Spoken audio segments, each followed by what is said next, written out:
Как вы знаете, Дональд Трамп мощно базанул, рассказав, что российская армия – бумажный тигр, экономика РФ а ВСУ вполне могут вернуть все свои территории. Заявление его двоякое. С одной стороны, теперь он, очевидно, перестал верить в путинские сказки о скорой победе России. С другой, ничего от себя Трамп не пообещал. Давить на Россию не обязуется, поддерживать Украину дополнительно тоже. В любом случае, сегодня не о том, что сказал Трамп, а о том, как на это отреагировали зетники. Наверное, 50-й раз, оказавшись Трамп, это уже не так смешно, но отказать себе и вам в удовольствие понаблюдать за разочарованными зетниками невозможно, поэтому давайте же наблюдать за ними. Сыны монархии пишет: «Очень хорошо состарился и ролик, который какие-то турбоохранители сварганили к переговорам на Аляске. В свете сегодняшних заявлений Трампа о том, что Украина с помощью ЕС может отвоевать освобожденные нами территории, а он задавит Россию санкциями, играет новыми красками. Продолжение будет, ребята?» Иронизирует Z-канал. Андрей Медведев добавляет: «Воняющий густой пошлостью ролик про девочку Россию, которая танцует обаяшка мальчик Америка, и правда состарился буквально за один, не вечер даже, 1 час. Бумажный тигр слопал его и не поморщился. Этот случай напоминает нам, что пошлость, идущая рука об руку с сервильностью, всегда плохие подсказчики». Если вы забыли про этот ролик, я делал отдельное видео. Андрей Медведев также продолжает, но уже о другом. Трамп хочет продолжения войны, но хочет сделать это руками европейских стран. Почему он решил так? Да просто потому, что обиделся на нашего президента, не оценил Владимир Владимирович крутизну этого мощного американского мужчины. Впрочем, не только Путин, но и Моди, и Си, и еще много лидеров. Просто на всех он обижается по-разному. Да еще важно, что старик Трамп крайне внушаем. Я писал не раз, что деда Байдена мы еще не раз добрым словом вспомним. Зато напомню, что я писал 27 декабря прошлого года.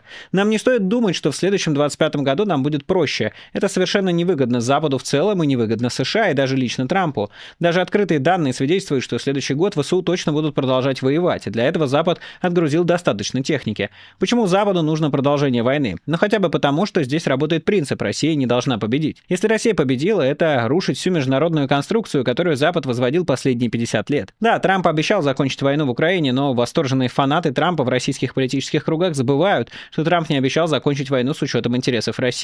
Войну никто на Западе прекращать не хочет, и бывшая Украина весь следующий год будет вести себя как послушная прокси-армия НАТО, будет воевать. С большой долей вероятности можно предположить, что ВСУ попытаются повторить курское вторжение, но уже на другом направлении. Потому, прежде чем вести серьезные переговоры о чем-либо, о разделе бывшей Украины, капитуляции Киева, условиях мира, Трамп попытается достичь максимально выгодных для США переговорных позиций. Сделать это можно лишь продолжая войну, ослабляя Россию и российскую экономику. Уже сейчас ВСУ готовят план весенне-летней кампании, и совершенно однозначно ВСУ будут продолжать наносить удары дронами по нашим городам весь 25-й год. И да, будет продолжена практика террора. Это никак не скажется на конечном результате. Украина уже никогда не победит, никогда не вернет Новороссию, никогда не восстановит население. Еще десятки иных никогда, можно сказать. История Украины прошла точку перелома, но нам просто надо быть морально готовыми к тому, что нас ждет трудный год. И не надо кормить самих себя пустыми надеждами. Не стоит всерьез воспринимать восторженную аналитику, что теперь вот мы будем вести переговоры с США с позиции силы, и там это понимают. Таким пассажем разразился давеча один бывший дипломат. А с фронта парни пишут, что на их участке ВСУ применяют новые дроны, и команда операторов у врага очень сильная. Это так, без подробностей. Не видно там парням в окопе, что в Вашингтоне испугались, и таких примеров много у тех, кто воюет, пишет Медведев со ссылкой на самого себя. Ну, знаете, вот это вот никогда Херсон не перестанет быть русским городом, никогда Украина его не вернет, и все такое. Ну, помните, вот это вот все никогда. Но, продолжает Медведев, тогда на пост откликнулись десятки сетевых шизопатриотов, выражавших твердую уверенность, что все обо всем договорятся, а с паникерами разберутся те, кому положено. Тут, правда, стоит понимать, что Трамп сегодня это все заявил, Россию бумажным тигром назвал, но через недели 3-4 внутренний тумблер может перещелкнуть, и он с улыбкой станет говорить, что Влад Путин его друг, и он уважает Россию как никого в мире, даже больше, чем Албанию и Азербайджан. Иронизирует Z-канал и надеется на переобувку Трампа. На это же, кстати, надеется Дмитрий Медведев, вы, наверное, видели. Тут надо отметить вот что. С одной стороны, подозрение, что Трамп может переобуться в любой момент, вполне легитимны. Ну, то есть мы видели это не раз. С другой стороны, иронизирование над Азербайджаном и Албанией довольно сомнительная штука, потому что по факту Трамп, действительно смог подвести Армению и Азербайджан к мирному договору, а теперь и Азербайджан, и Армения буквально враги России. По крайней мере, Россия не имеет над ними контроля и влияния. Поэтому да, Трамп это правда, да, Трамп часто переобувается, но говорить, что совсем у него ничего не получилось, было бы несколько странно, потому что, как минимум, два ключевых для России союзника в регионе, на которые она имела прямое влияние. Теперь, значит, Армения игнорирует все мероприятия ОДКБ и как раз с американцами и французами якшается, а Азербайджан целиком, собственно, в союзе с Турцией и тоже не собирается с Россией никаким образом в позитивном ключе взаимодействовать. Z-канал «Игра в цивилизацию» пишет: комментарии не нужны, но думается, наш лидер не прогнется, и мосты через Днепр останутся стоять, как и многое другое, пока пехота не стычится, как минимум, иронизирует Z-канал. Лейб Гусар пишет: но ведь друг Дональд это все написал понарошку, это неправда, это интриги байденистов, ведь мы уже обо всем договорились, мы проявили гибкость, податливость, открытость к диалогу, стремление к миру. Дональд, пацаны так не поступают, иронизирует и этот зетник. Дон РФ пишет: США начинают понимать, что сделка с РФ позволит избежать Третьей мировой. Об этом в интервью ТАСС заявил постпред Крыма при президенте Георгий Мурадов. Изумительно, комментирует Z-канал это интервью, особенно с учетом того, что Трамп вчера предложил украинцам Крым отбить. У нас нет медийки, у нас есть секта Донни, сокрушается Z-канал. Сладков сказал: папу Трампа никто не слушается, Европа не слушается, покупает нефть у России, Украина не слушается, потому что хозяева Зеленского на Темзе, а не на Гудзоне. Россия Трампа любит и жалеет, но пардон, не ставит. Хуситы возят на Трампе воду, персы тоже, евреи вроде свои буржуинские, и те не выполняют команду рядом. Отсюда и ахинея, которую несет Трамп, оскорбительная, но пустая. Зергулио пишет: оказался Дональд Трамп не отцом, а просит прокомментировать очередную пачку громких антироссийских заявлений Дональда Трампа. Надо сказать, он себя не сдерживал. Писал в феврале 2025 года и еще ранее, могу только повторить. Судя по накалу в СМИ и активно насаждаемым позитивным ожиданиям от Трампа, война в Украине кончится уже завтра, а послезавтра на край в понедельник снимут все санкции, будет как раньше.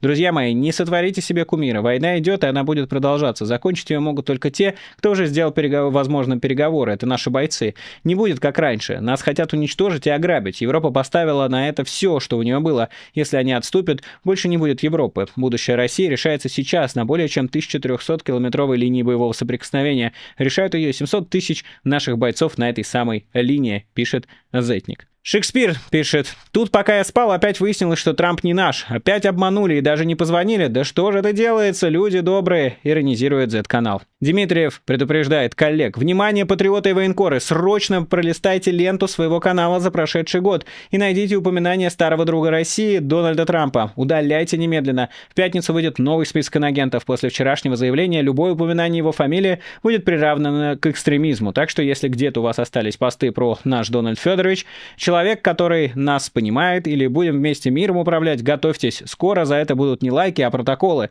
В новых условиях лучше писать просто так называемый президент или выживший из ума старик. Необходимо акцентировать внимание на то, как часто он спотыкается у трапа самолета, разговаривает ли с духами, путает ли названия стран. Пишет Z-канал, иронизируя над российской пропагандой. Депутат Гурулев Трампа клоуном не считает и полагает, что его действия продуманы и заключаются в том, чтобы заработать на войне. Из этого Гурулев делает вывод, что продавать оружие США Украине будут до бесконечности. Что называется, а минусы какие-нибудь будут? Многие там возмущаются Трампом, там, то сказал, это сказал, тут одно сказал, там второе сказал. А суть очень простая. Для Трампа есть две ключевые вещи. Это подъем экономики, стабилизация внутриполитической обстановки в Соединенных Штатах Америки. Чтобы сделать Америку снова великой, надо что раскрутить экономический маховик, который сегодня явно просевший. И когда мы говорим, что Трамп говорит то, другое, он тупо сталкивает интересы других стран, он на этом наживается. Он зарабатывает деньги, в том числе и на войне, и на украинской, в том числе и на нашей. Это как частность, потому что если взять по всему миру, конфликтов намного больше, вы это прекрасно видите. Ему наплевать там на Россию, на Украину, деньги зарабатывать, пожалуйста, ExxonMobil пошел на Сахалин, им надо заработать. Он будет зарабатывать на Украине, он будет вытягивать деньги западной с Восточной Европы, он будет поставлять энергоносители, он будет поставлять оружие столько, сколько необходимо, ему надо заработать. А зарабатывая и поднимая экономику, соответственно, будет что?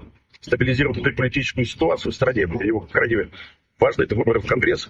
Для него 100% надо не проиграть. Поэтому он жесткий циник и прагматик. И все вот эти вот его шарахания, которые кажутся сначала спонтанными, они не спонтанны. Он просто зарабатывает деньги. Идет той цели, которую он декларирует, сделать Америку снова великой. А наша задача, чтобы Америка снова великой не была. Нам не надо опять какого-то гегемона. Нам нужен равноправный, многополярный. Некоторые также видят прямое следствие позиции американского президента, например, в российском топливном кризисе. Об этом пишет Зетник Зергулю. И Трамп, и Зеленский на встрече во время Генассамблеи ООН США делали акцент на ударах ВСУ по российским НПЗ и дефиците топлива в РФ. Сегодня стал свидетелем интересного диалога на тему ударов по НПЗ.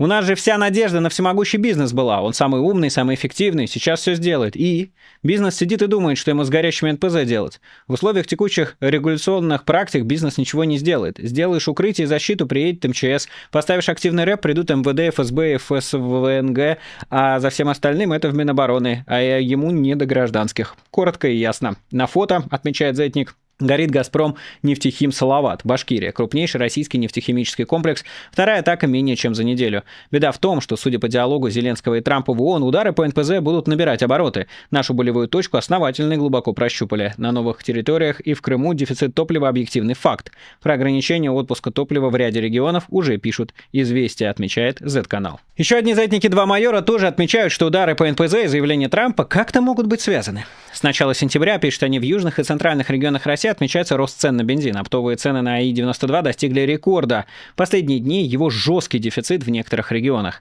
Проблема будет сохраняться или даже усугубляться до тех пор, пока не будет конкретного ответственного лица ведомства за прорывы нашей ПВО летающими украинскими пепелацами. Ответственность за текущую ситуацию размазана, а значит, не отвечает никто, и адекватных мер выработано не будет. Кроме того, такая тактика действий ВСУ приветствовалась Трампом, столь обласканным нашими журналистами. Об этой тактике нанесения экономического ущерба, как и военной стратегии, прямо говорит Зеленский.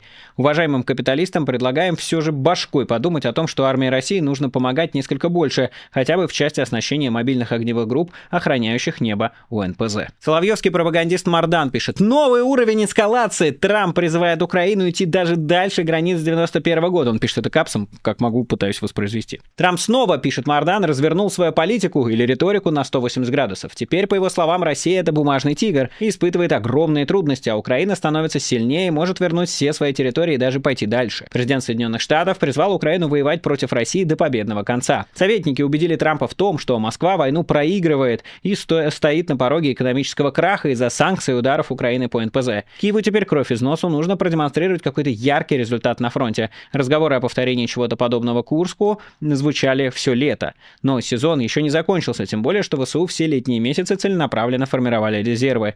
Не исключены новые попытки дестабилизации внутренней ситуации в России, чтобы создать впечатление скорой победы, паникует Мардан. Белорусский силовик пишет: «Я лишь резюмирую, исходя из публичных заявлений американца, а также той информации, которая носит закрытый характер и получена от разного типа источников. Я говорил, говорю и буду говорить. Ничего не закончится ни завтра, ни послезавтра, ни в этом году, ни, наверное, в следующем. Пока все указывает на то, что Запад будет пытаться усадить Россию за стол переговоров на своих условиях. Как? Так же, как и Россия пытается, действиями на фронте. Если заметили, кстати, тут ТЦК за последние месяца кратно нарастили темпы буксификации, пытаясь восполнить обескровленные подразделения. Не стоит питать иллюзий, наши тоже сильно обескровлены. Тех добровольцев, что приходят, не хватает от слова совсем. Что еще интересно, на многих направлениях война перешла в стоячий режим просто потому, что наступать невозможно из-за количества дронов с обеих сторон. Вместе с тем, на некоторых участках мы еще и наступать пытаемся, что, поверьте, дается совсем не бескровно. В общем, радуги и веселых пони не предвидится, с грустью пишет Зетник. Милитарист, один из самых безумных Z-пабликов, редко его цитирую, потому что это прям шизуха отборная. Это вот он все время пишет про то, что мы получили документы, там 2 миллиона украинцев умерло, вот это все слив из западных разведок, и там просто дается какой-то скриншот вордовского файла, в котором нет ни хрена, кроме цифры. Да-да, мы, украинцы, потеряли там 2 миллиона человек.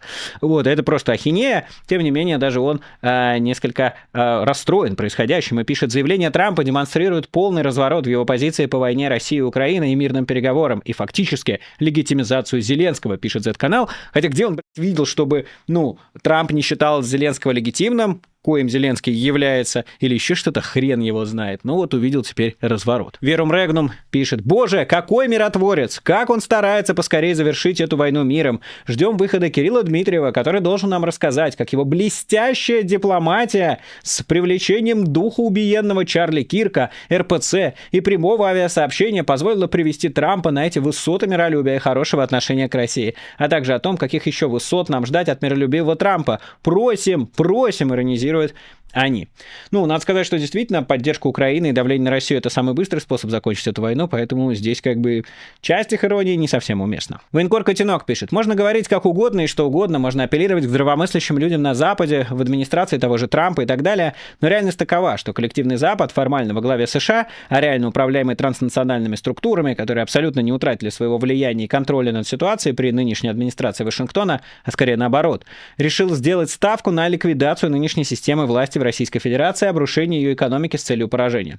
Совершенно очевидно, что усилий в текущем моменте для достижения целей и задач специальной военной операции недостаточно. О стагнации на фронте и относительном паритете в позиционной войне на практике, выраженной в тактических встречных боях, говорят военные эксперты и у нас, хотя при этом ВС РФ медленно с потерями выгрызают пространство у противника. Сотни метров, километров в день. Темпы невысоки. Местами противник контратакует, и именно такой вялотекущий сценарий заставляет игроков на Западе потирать руки от удовольствия. А Дональд Трамп, да, он такой. Во-первых, легко манипулируем, начиная от близких и советников и заканчивая представителем того самого мирового правительства ТНК, о котором я сказал выше. Но тут получилось, что преемник Байдена, заслушавшись Зеленского, стал ванговать поражение РФ. Трамп понял, что его миротворчество в Украине не стоит и гроша, и потому перестал играть равноудаленного игрока, взирающего над схваткой. Как минимум, он, как и сын Байдена, и сотни и тысячи дельцов и магнатов англосаксонского мира, наживается на аннигиляции славян, а как максимум постарается с ножом и вилкой досидеть у стола в ожидании перспектив поражения России. Они ждут нашего паралича и беспомощности. Они не спешат, просчитывая варианты постпутинской России. Они смоделировали практически все, и при их раскладах русским должно быть невесело, о чем напрямую пишет Трамп.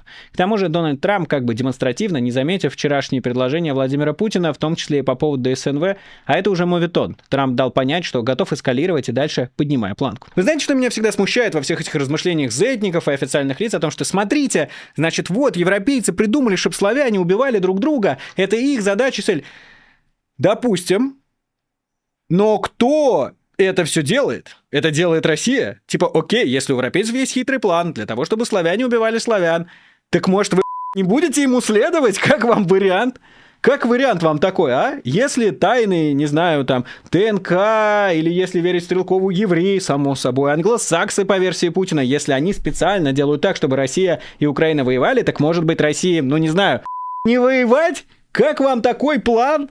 Ну, и тем самым вы полностью, опрокинете планы ужасных вот этих стоящих за мировым правительством людей, нет? Ну, то есть, если это их план, и вы начинаете войну, и начинаете убивать украинцев, и каждый день принимаете решение продолжать эту войну, потому что от вас никто не просит, там, я не знаю, сдать Кремль. Говорят, все, стоп, прекратите, заморозка по линии фронта, например. То что же вы продолжаете? Ну, то есть, вы продолжаете, получается, следовать этому западному плану, чтобы славяне убивали славян? Ну, то есть, что, Путин агент мирового правительства? Путин там масон? Путин англосакс? Путин представитель ТНК? Ну, то есть, я не понимаю, как в их голове это устроено. То есть, они ждут, что мы будем убивать украинцев, и мы идем и убиваем украинцев. Это их план. И мы его полностью выполняем. Потому что что? Потому что вы их марионетки или что? В чем идея? Короче, эту шизу анализировать логически невозможно. К сожалению, она упирается сама в себя все время. Просто я подчеркиваю для вас, насколько несостоятельны любые их рассуждения о том, что мы не при делах, это все заговор мировой. Так вы и есть исполнители этого заговора мирового, получается, если мы возьмем за максимум вот это ваше представление о том, что, все инспирировано откуда-то извне. Путин шпион, как все и говорили. Спинзон пишет: наконец-то Трамп сделал нормальные заявления, и жалкие переобувания российских медиа стали выглядеть еще более жалко. Предлагаю сразу отмерить СВО до 2030 года и начать писать свой российский учебник гибридной войны. Российскую медийку нужно реформировать. Без новой медийки невозможно новая мобилизация и победа. Кто еще не понял, что против нас воюет весь мир, поймут это через публичное унижение иностранных партнеров. Не доходит через голову, дойдет через ноги. Z-канал RJK пишет: без сомнений, Трамп сегодня был впечатлен общением с Зеленским и тем, что президент Украины ему рассказал. Под этим впечатлением он написал свой post-truth. Главное, узнав и полностью поняв военную экономическую ситуацию между Украиной и Россией, а также увидев экономические проблемы, которые они создают для России, я думаю, что Украине при поддержке Европейского Союза в состоянии бороться и отвоевать всю Украину, вернув ее в первоначальном состоянии. Со временем, терпением и финансовой поддержкой Европы и в частности НАТО, изначальные границы, с которых началась эта война, вполне могут быть вариантом. Путин и Россия столкнулись с большими экономическими проблемами, и сейчас самое время для Украины действовать. Цитирую цитирует он пост Трампа. «Несложно догадаться, пишет он уже от себя, что Зеленский рассказал Трампу свой план победы и показал достигнутые результаты. Вероятно, президент США узнал именно то, о чем я вам, пишет Зетник, в последнее время рассказываю. Про дефицит в российском бюджете, отсутствие источников для его безболезненного покрытия, про успехи ВСУ в ударах по НПЗ, а также о том, что на фронте сохраняется патовая ситуация, и за 25 год в СРФ так и не достигли каких-либо заметных успехов. Это все факты, с которыми невозможно спорить. Мы можем сколько угодно считать количество открытых ПСЗЧ дел и разглядывать очередные 15 квадратных километров закраса, но ни обвала фронта, ни заметного увеличения темпов продвижения пока вооруженных сил Российской Федерации не произошло. То есть ВСУ продолжают вести успешную оборону, а экономика России продолжает серьезно деградировать. И то, что ВСУ закончится раньше, чем российская экономика, далеко не факт. Как видим, Зеленский считает, что будет ровно наоборот. Вот только это все не убедило Трампа изменить свою позицию. Он еще раз сказал, что разочарован Путиным, так как надеялся, что их личные взаимоотношения помогут быстро остановить войну, но не более того. В своем посте Трамп прямо пишет, что если Украина хочет воевать дальше, то происходить это будет без помощи США, лишь с помощью ЕС и стран НАТО. Америка может лишь продавать оружие. Так что даже если Трамп впечатлился успехами Украины и поверил Зеленскому, то победа возможна, от своей базовой идеи, что это война Европы, а не Америки, он не отступил. Зетник же, перебежчик Олег Царев, сокрушается, что западные медиа в восторге от заявлений Трампа. Вот что он пишет. Западные СМИ в восторге от вчерашнего поста Трампа. Журналисты сходятся во мнении, что такие формулировки – самый жесткий разворот в отношении конфликта. Он цитирует BBC. «Киев способен вернуть всю территорию Украины в ее изначальных границах. Такое заявление Трампа стало неожиданным сдвигом после его прежних призывов к компромиссу.